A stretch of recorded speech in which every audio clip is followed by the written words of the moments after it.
Curtis unleashes atomic blonde vibes with new hairstyle. Pinatunayan ni Ann Curtis na ang kanyang face card ay hindi kailanman tinatanggihan anuman ang kanyang hairstyle.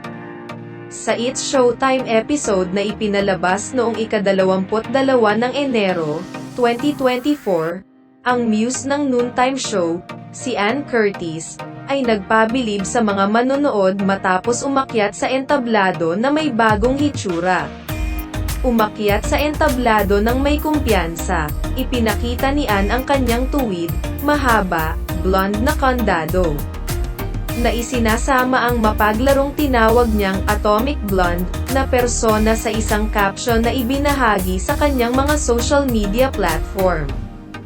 Ang agarang reaksyon ng kanyang kapwa mainstay host ay nagsalita na tungkol sa epekto ng kanyang kapansin-pansing hitsura.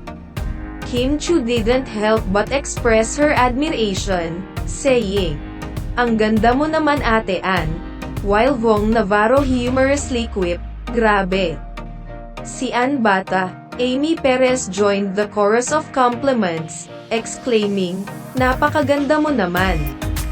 And Ryan Bang chimed in, "Grabe Ate Ann, Diyosa." Binigyan ng credits ang kanyang pinagkakatiwalaang hairstylist na si Raymond Santiago, habang ang kanyang pinong pink na makeup ay ginawa ni Mark Kingson Kwa. Mabilis na nag-drop ang mga online audience ng kanilang mga komento ng paghanga sa nakakagulat na pagbabago ni Ann. Nagliwanag ang social media ng apoy at pusong emojis para sa bold style na pinili ng aktres.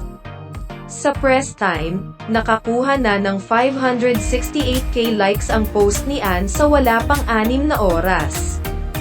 Ilan sa mga celebrity na nag-iwan ng mga nakakabigay puri na salita ay sina Dra.